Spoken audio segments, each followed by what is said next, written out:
Folks, we are back at Segerstrom High School, week 8 of the varsity high school football season. Coach Tanielu, along with myself, Peter Pigskin Hebda. Coach, we got a blowout game. It's 55-0 after the first half, and Ocean View just getting totally thrashed about and really controlled by the Segerstrom Jaguars. It's been a tough night for them. You're a coach. You've coached at pretty much all levels of high school football. If it was you in that locker room, what would you tell that team if they were down that much? What do you say? You know, we still have a half of a ball game to play. So the only thing I would honestly encourage this young man to do is come in and do what they do best. Execute. You know, the game is not going to be a winnable game, to be very frank and honest. Yeah. But you know what? I'm going to encourage these kids to do the best they can to put some boards on, to put some score on the board so that at least it looks presentable. Yeah, run the plays, execute them like you know how to execute them, and give it your all. The game is not over. Ocean View coming in the game, like I said, 1-6 and 1-1. Hosted Marina High School, lost 33-14 to start their season. At Estancia High School, lost 41-14. At Cerritos High School out of LA County, lost 63-28. At Bolsa Grande, 3 games in a row on the road, 28-0. They got shut out. Los Amigos in a home game. Los Amigos, of course, out of Garden Grove, lost 45-14.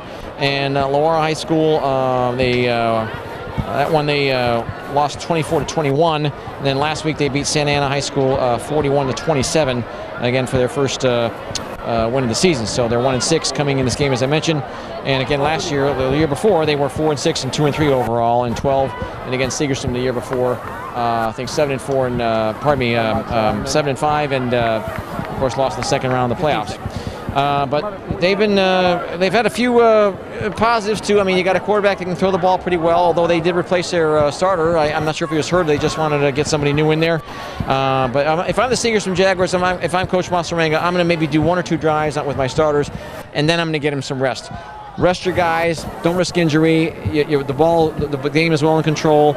You might as well let your backups play some, because they work hard too. And you know what? You never know when you're going to need those guys. You might have a starter that goes down. Almost definitely, and this is a great game for these young men as far as the secondary team to get in and get some rest. Absolutely. You know, as you mentioned, you know, it's always good to rest your starter. Exactly, they work hard, and they also need their starters to be ready for the next couple of games, because next couple of games going to be crucial for these Jaguars. Yep. You know, if they want to make it to the playoff, they definitely have to win at least one of these games, and they're not going to be easy games.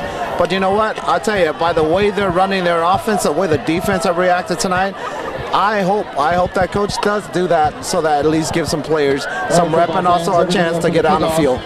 Segerstrom High School, about 2,500 students almost, and Ocean View, they draw from a much smaller population, which is kind of surprising. Ocean View is only one of 4 public high schools in the city of Huntington Beach. And Huntington Beach is not a small town, and there's only been 4 high schools there for the longest period of time. I mean, they haven't had a new high school in Huntington Beach for eons. And but yet, I guess the population is pretty stable out there. It's not really a growing city anymore. But 4 high schools are able to get the job done for all the students that are in that school district. So the Segerstrom Jaguars will be setting up shop here. The ball went out of bounds, and they will take it the 35-yard line, I guess. Let's see here. Yeah, they're going to mark it the 35. And I kind of like that penalty. That's been a penalty change that was made, I guess, about 10 years ago, where when it goes out of bounds on a kickoff, you can decide if you want to re-kick it, make them kicking it for 5 yards back, or take it to 35. Most coaches coach like it at the 35-yard line, because that's pretty good field position to start a drive from.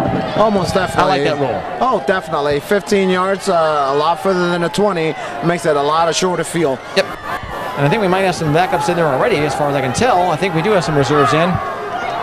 Off the tackle to the left side they go, and I think, I've got number 10 in there as quarterback. 10 is Vince Mendez, who's listed as a tight end and a strong safety. He's taking some snaps at quarterback. So, see, big number 72 is on the line there. Alex Juarez, they're keeping the same lineman in, I think, but they got some reserves there at receiver and at running back and quarterback. So, Masarenka with the 55-0 leads got his reserves in right away. Strong side's the right side, wing side to the right. The ball is bobbled and fumbled. Looks like they lost control of it. Ball hits the ground. And rule number 1, maintain possession of the football. I think they coughed it up to Ocean View, and they did.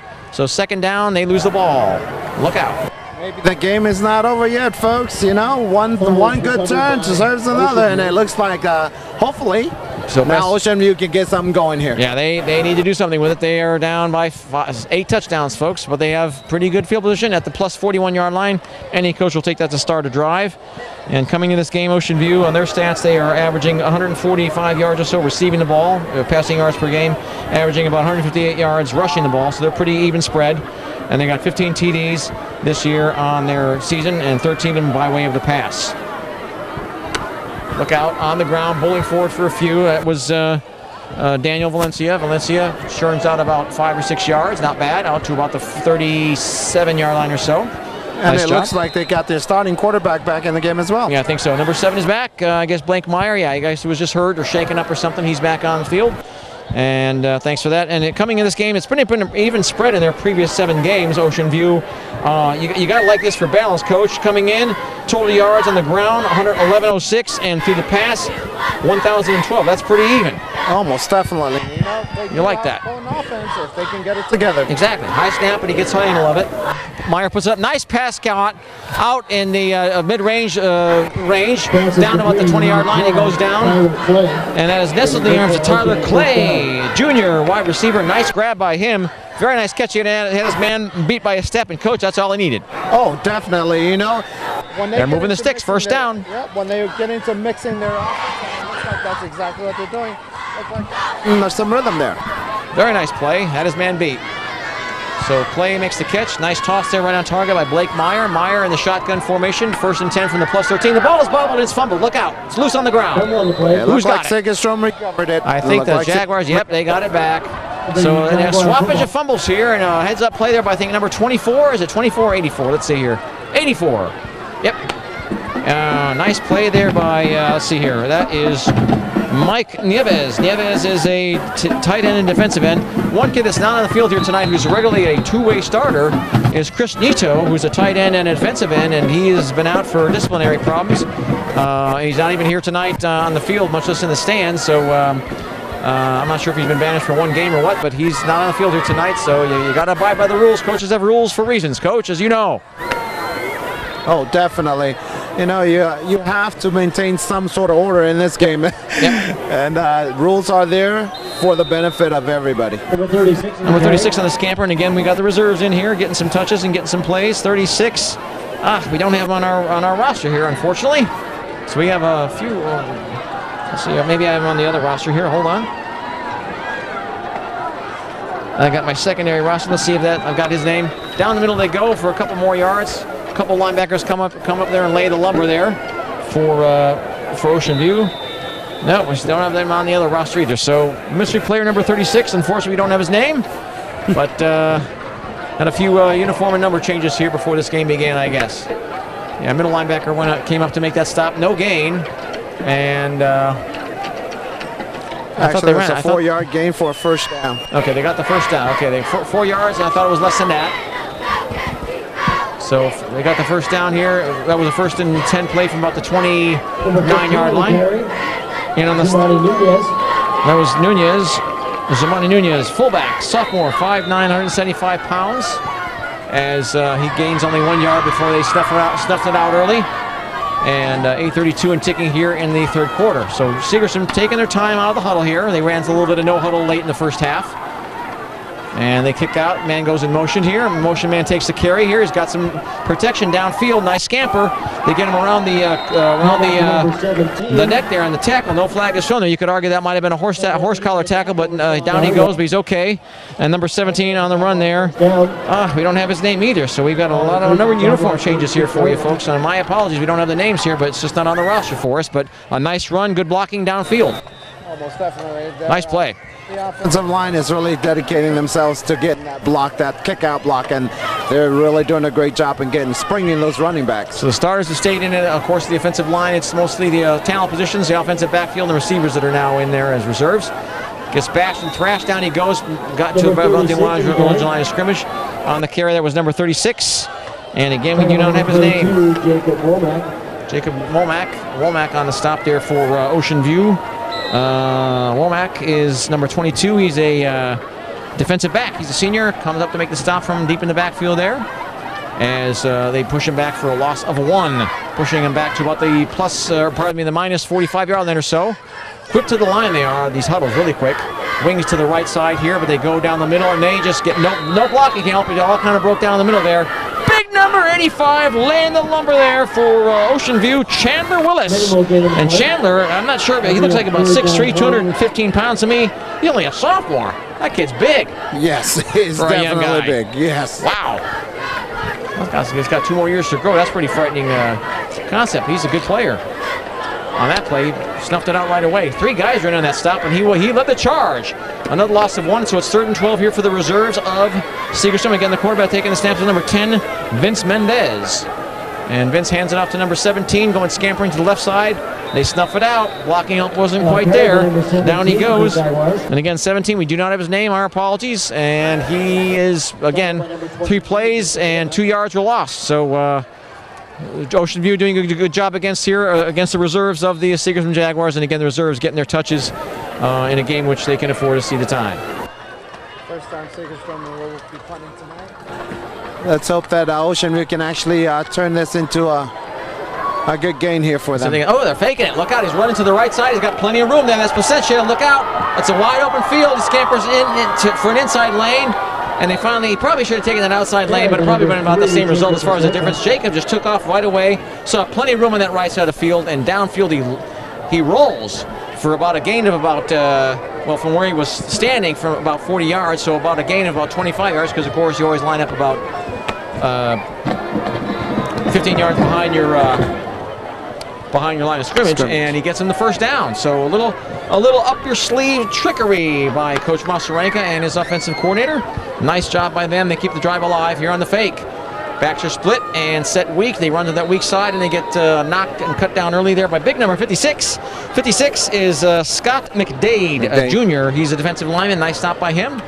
Maybe a yard if that. You know, back to that trickery play that they ran, that punt. That was excellent. That was excellent time to call it, and they executed well. Yeah, they did. They did. They looked sharp on that play. Real nice. Placentia, this year he's had 8 punts for 228 yards, averaging only about 28.5 yards a punt. That's not really good, but he hasn't had to punt that much. 36. That was number 36, and again, do not have his name, so he's one of the mystery players as well.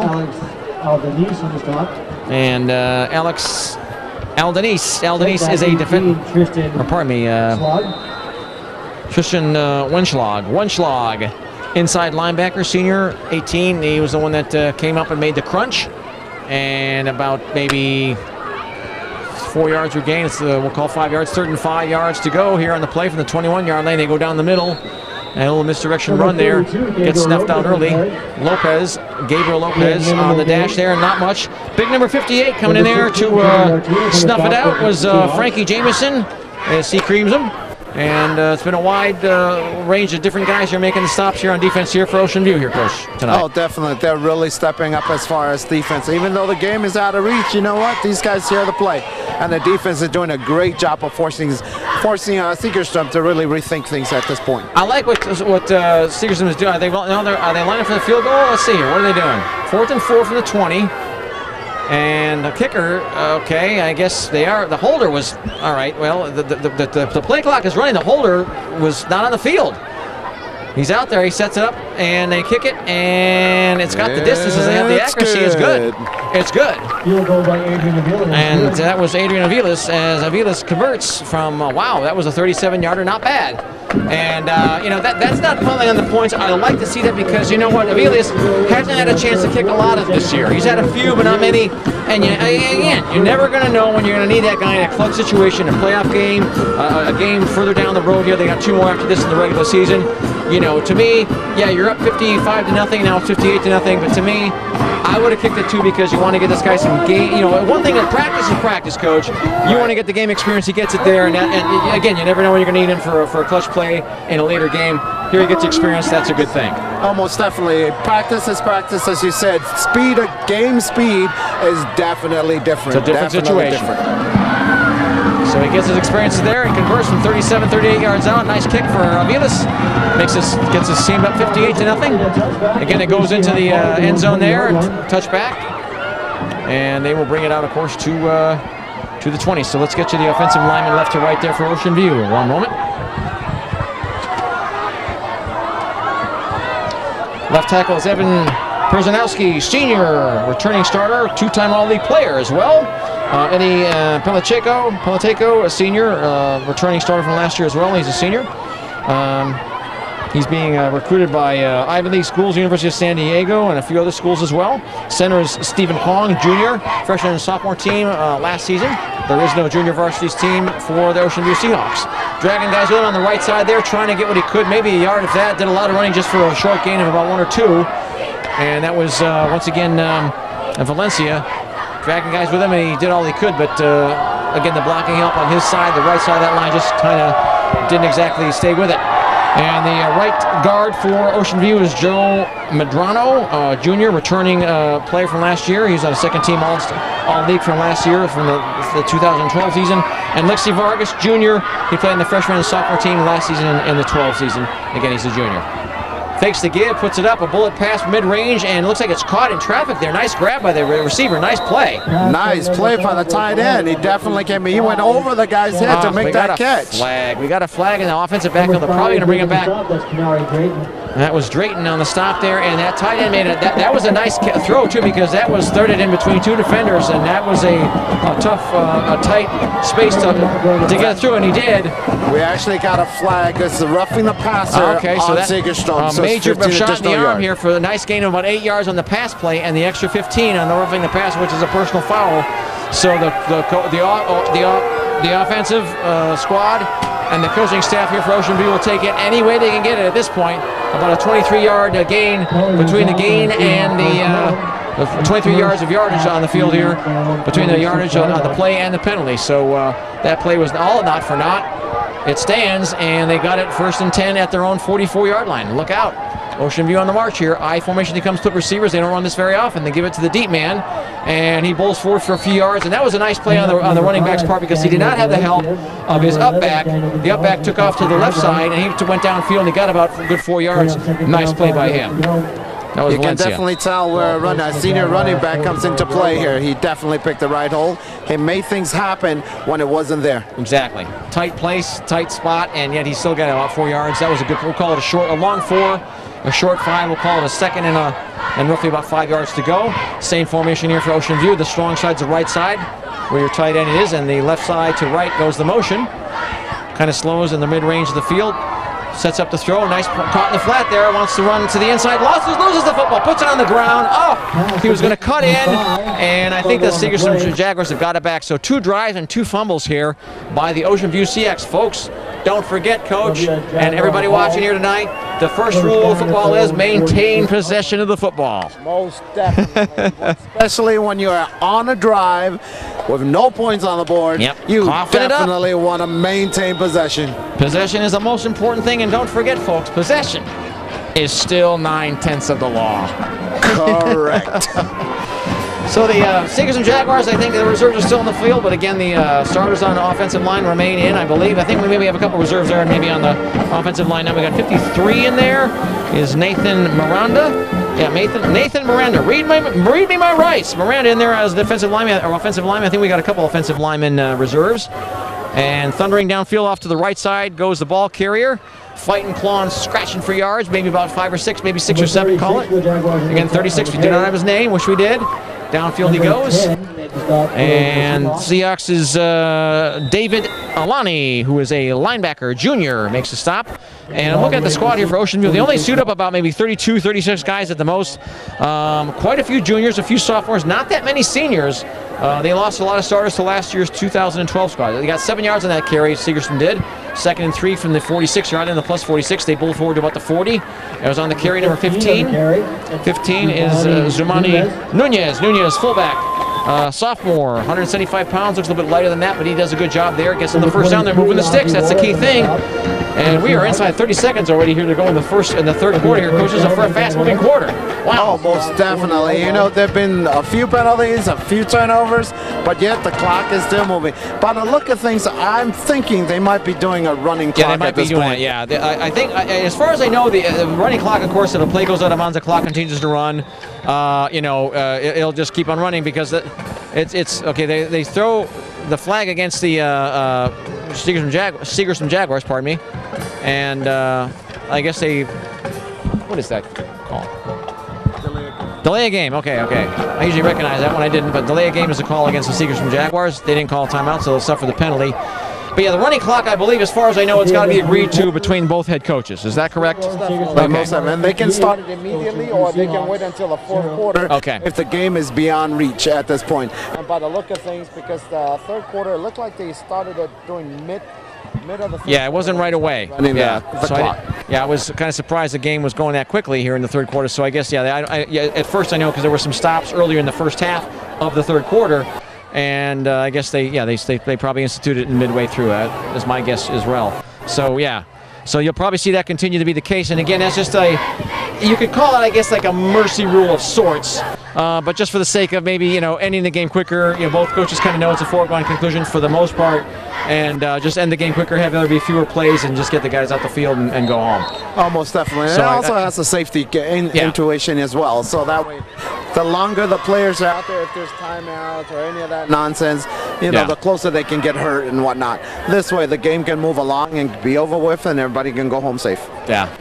Well, it's, again, your reserves still stay on the field, and I think we got, again, backup offensive lineman here, so I'm trying to see who's on there. Like, we got number 80 there on the offensive line.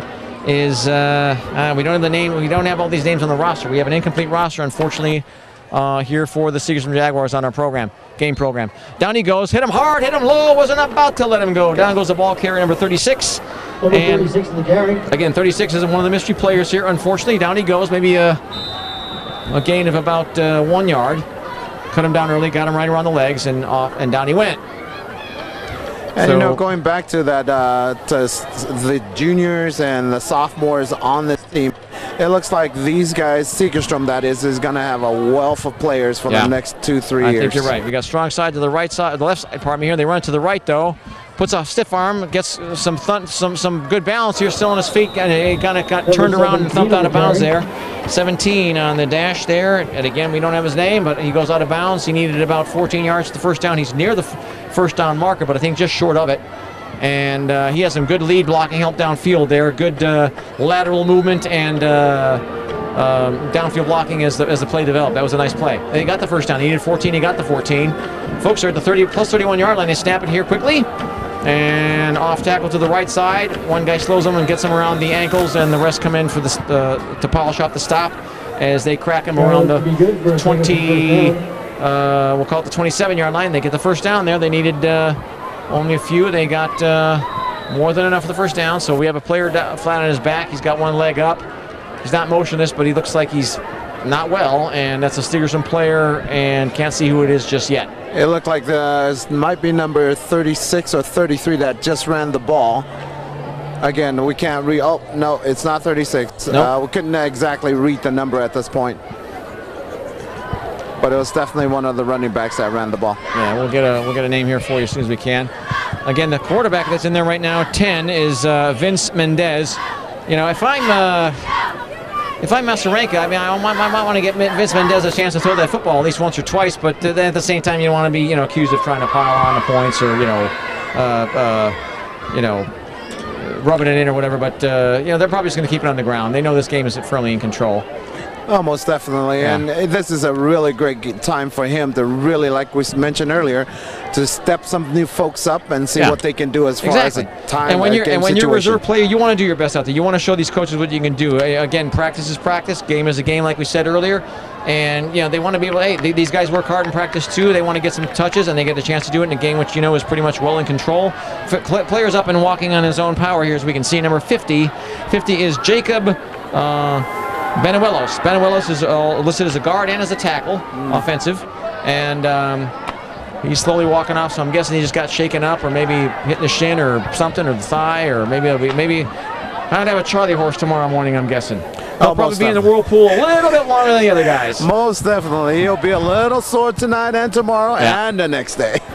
So we got strong side here is the left side. Backs are split and set weak. The one is further off to the weak side, the right side. One receiver in, a wing back to the left. Interesting formations are mixing up here with the reserve players. 1st and 10. They gave us to the single back set. He's looking for yards, but down he goes. The blocking help just kind of broke down. Again, the reserves are in on the offensive line as well, so not the usual starters here. And the protection is a little bit weaker. Number 36 on the carry there, 36. And again, we don't have 36. His name is probably on that roster, but it's just under a different number. And they're taking their time here out of the huddle here. We got number 62 in there. Is 62 on our roster as well? 62. One of the reserve offensive linemen is Humberto Macias. He's in there now. He's a senior, 205 pounds. Backup lineman playing now. Strong side's the right side, wing side's the right. They run to that right side. Nice little lane there. He hits it nicely. But the linebackers and the defensive backfield men close the gap there downfield at around the 23-yard line, and a gain of about maybe 3 or 4. Not bad. I'm sure these young men, like you said earlier, probably all sophomore and juniors, they're really getting the feel of what varsity play is, and they're really getting the speed. They're really taking a look at first defense. So this is a great experience for them. Yeah, and that's a good thing to have, because like you say, you know, you never know when one of your starters can go down and when you might need these guys in a game. And, you know, again, they work hard in practice too. It's good to see them getting some touches and getting some action. It's got to be an exciting time for them. All right, 3rd and 7, 9:16 remaining in the game. 3rd and 7 from the plus 24-yard line for the Segerstrom Jaguars. Keeping it on the ground, down the field here in the middle. And Sutter steps his way down for about 3 or 4 yards. High steps it downfield. And that was Zumani Nunez, who's a fullback, sophomore, 5'9", 175 pounds, as he rolls his way down about the 20-yard line. Short of the first down, they need to get to about the 17-yard line.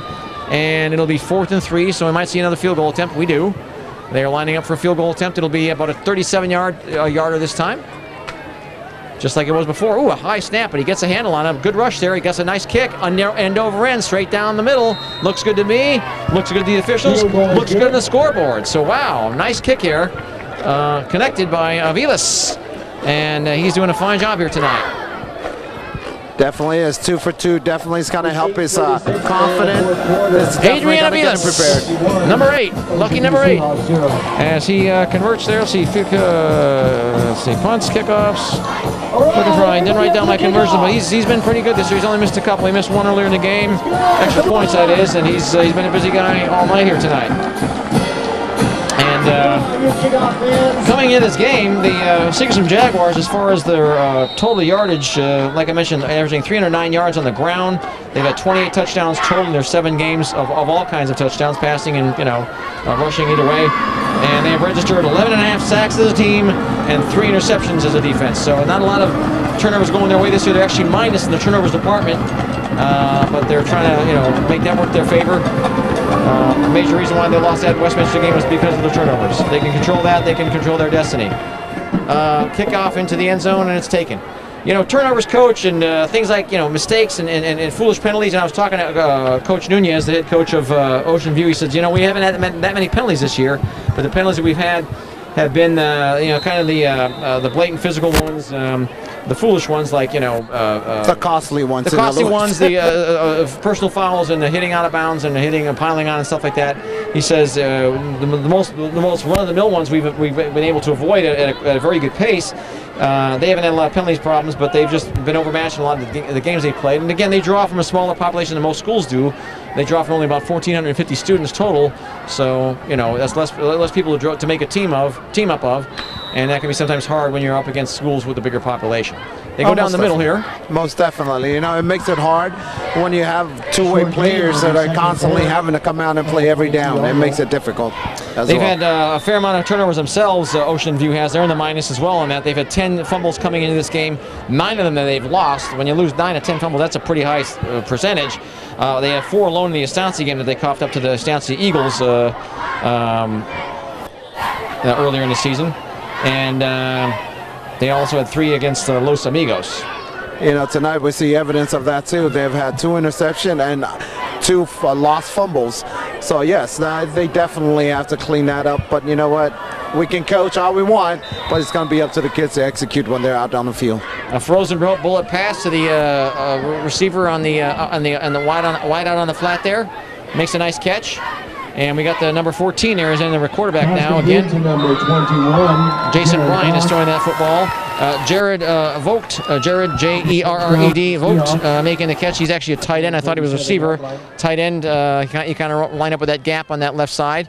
They come with 2 receivers to the short side, the left side, 1 wide to the right. 1st and 10 from the 33. Single back set they come. Ocean View down the middle they go, bowling forward. Again, they're playing against the defenders that are reserves here for the Jaguars. So they get about 5 or 6 yards. And again, he gains yards as he goes down. Always good to see. So the Seahawks push it up to about the 44-yard line of their own. 7 minutes and ticking here in the 4th quarter in this quick-moving second half. Yes, most definitely. Hopefully Ocean View can put together a drive here and maybe put some points on the board tonight. So again, your quarterback is number 14, Jason Bryan. And again, he saw some action in the 2nd quarter. He's seen some action here in the 4th.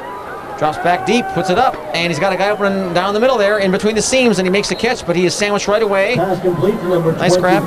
That was caught and nestled in the arms by Hector Calderon. He got wrestled down to the ground by John Torres. Torres is a defensive back, senior, 5'8", 150 pounds. He did a nice job on the stop. Maybe got a yard after the catch. He was on them quickly, and he made it good hard. Coach, I like to see that. He wrapped up. Yes. Not you like too seeing often. that? Almost definitely. You know, you can teach his kids, but the fundamental of the game is always sound. You gotta wrap always up. sound. And he does a good job there. That's good coming from reserve. Give him a gold star on his helmet. All right, 1st and 10 from the plus 44, or probably 46-yard line. Slinging it, putting it in the air. Look out, he's got a guy deep, and it's caught. I think he got it. Yes, he did. Like the pass was completed. And that was hard to do because he was tightly covered. The defender was right on him. He had a half a step on him, but that's all he needed. That is a nicely threaded needle there. Nice pass there thrown. Wow. Right on target by Jason Bryan. How about that? And it was caught by, I think, number 18. I think 18 is the receiver, Tristan Wenschlag. Wenschlag with his second reception of the night. He's actually running back, made that pass catch onto the backfield. I think he's listed as a running back, but he lined up as a slot receiver on that play. About a gain of about 17, 18 yards. They got it 1st and 10 at the 23, the plus 23. Their deepest possession so far this game. Underthrown, incomplete. It was a little bit under pressure, and he let it fly, but it was just underthrown. And it's intended there by number 8, intended to Tristan Wenschlag, incomplete. Once again, and Brendan Meyer, or Blake Meyer, pardon me, coming in this game, the regular starter at quarterback. His stats on the year: 56 for 145, 56 completions out of 145 attempts. Only a completion percentage of about 386. That's not that great. 13 touchdowns and 11 interceptions. So they've had their share of penalties, or pardon me, their share of turnovers, like I mentioned, this season. So again, he's been replaced here for part of the game here by quarterback Jason Bryan. Putting it up, and it's hit it right in the hands. The flag goes down. There was some contact, so I guess they're going to call an interference call here, but the ball was in the area, you could argue. And I think the defender actually had a body on him before the ball got there. So that'll definitely be a good call on the back jet. That's why I got you here, to snuff those things out, the things I don't always see. Nice play. The pass was on target. The ball hit him right in the hands, but he didn't quite have his body behind the receiver. But they get the yardage by way of the penalty. If you're Ocean View at this point, you'll take it any way you can. And for them, I wouldn't mind. I would like to see them score just for morale's sake here, to say they got on the board. Most definitely. Second most and 10. Definitely. Or pardon me, 1st and 10. Pardon me, 1st and 10 from the 11, about the 12-yard line. So they can get the first down without getting the touchdown. The kick out. Slot man goes into motion here. Deep drop here, puts it up. And it's incomplete. And it was now the flag is thrown. Again, there was contact, and they did clunk their bodies there. But again, it was before the ball got in the area, and that is a penalty, because you can hit the guy, but when the ball is in the area, the ball was not there yet. That's a penalty. Most definitely. It's all about timing. Yeah, exactly, and that's exactly what I was going to say. It's definitely about timing with the corners. The corners definitely have to be aware of the turns and where the receiver is at all times. That can be a fine art. That was John Torres. Unfortunately, I got the flag. We don't mean to recognize him when he makes a penalty play, but he gets his. Again, they just half the distance to the goal, since we're deep here on their end.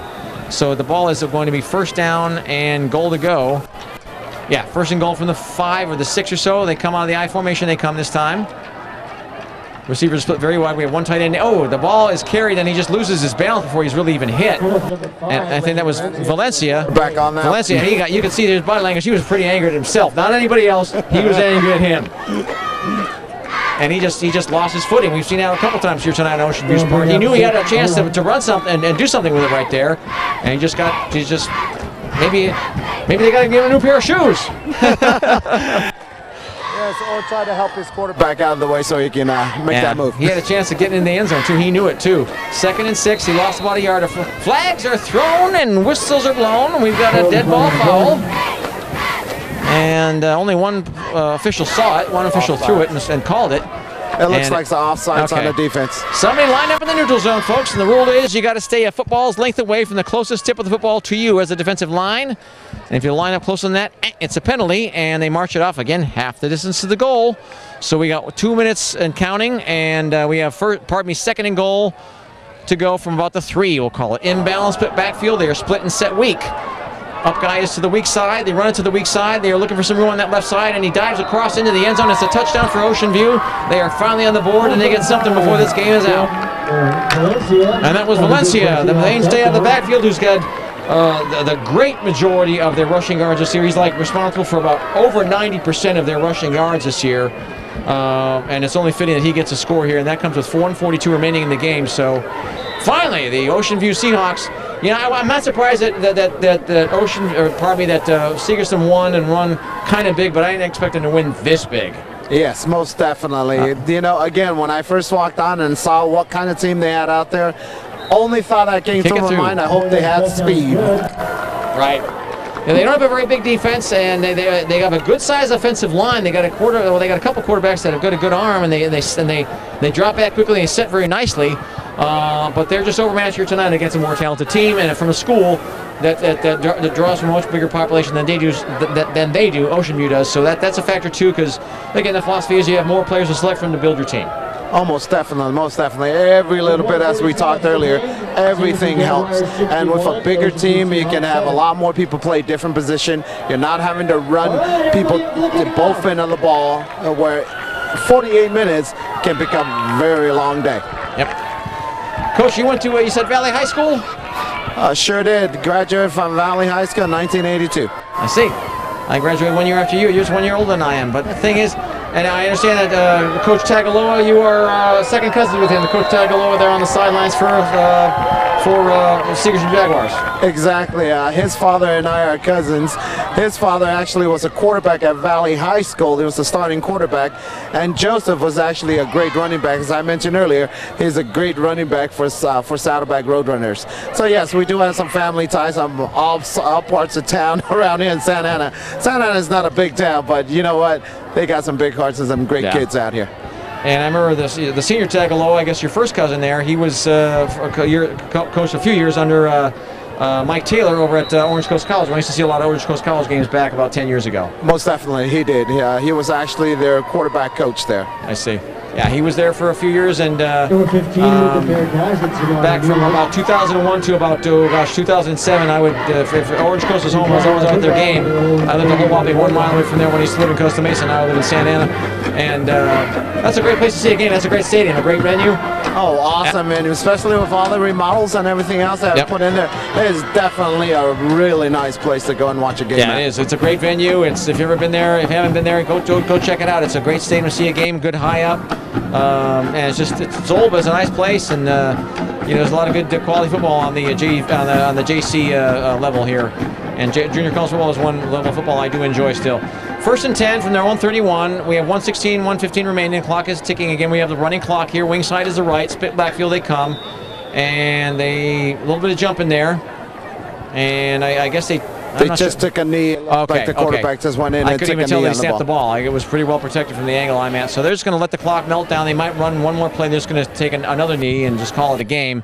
This game is firmly in hand. I like what Masarenka is doing. I think the running clock was the right thing here in the second half. Also, what was good to see is him getting his guys some touches here as reserve players, getting some action here in a varsity real game against the first-team defense, like you said. And that's valuable experience and exciting experience for these reserve players. I'm sure they're happy about it. Oh, most definitely. Anybody is able to get into the game, especially a homecoming game, and to be able to win it like this, those kids really deserve a hard ass for working at and getting the chance to really play. Yeah, they do. So this will be the last play. I don't think they're going to run another one yet, so they just take 2 knees in a row, and they're going to be happy with a 61-7 victory.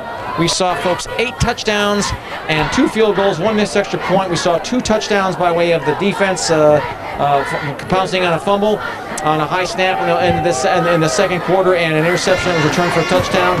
And you can name a lot of different guys, but I would just say that the kid, what was his name? Let's see here. Where is he? Number 29. Pompano, yeah, Flores. Flores is probably my player of the game because he had that return for a touchdown. He had some great offensive plays as well.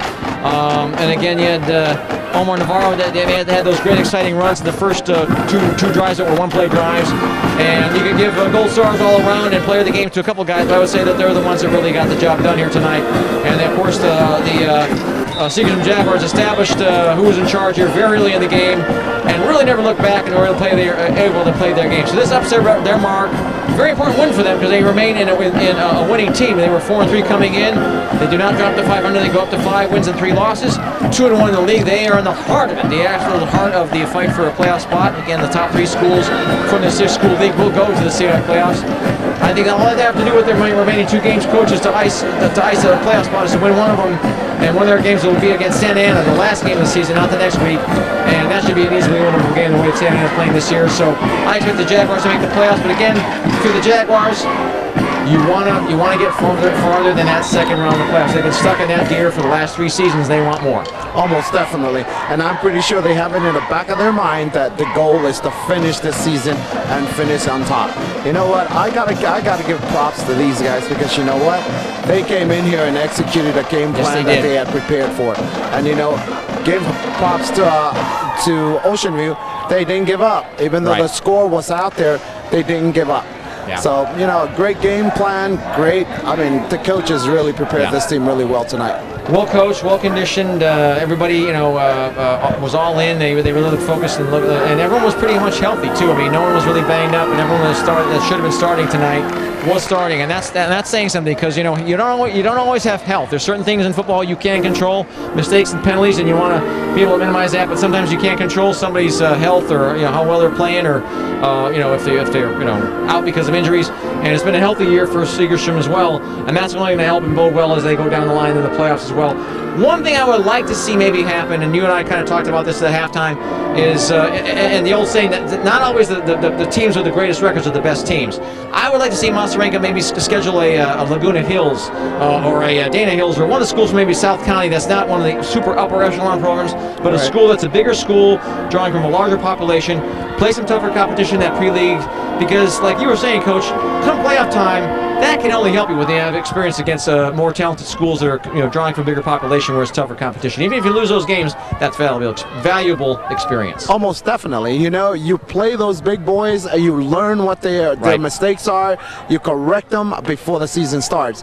You know, and this can, as we have talked about, this can only help expand not only their potential, but also what they look forward to as far as the season is concerned. Yeah. So yes, this definitely a plan. You know, that's an awesome question you posed to Coach. Yeah. And you know, it's only up to him now to make that step.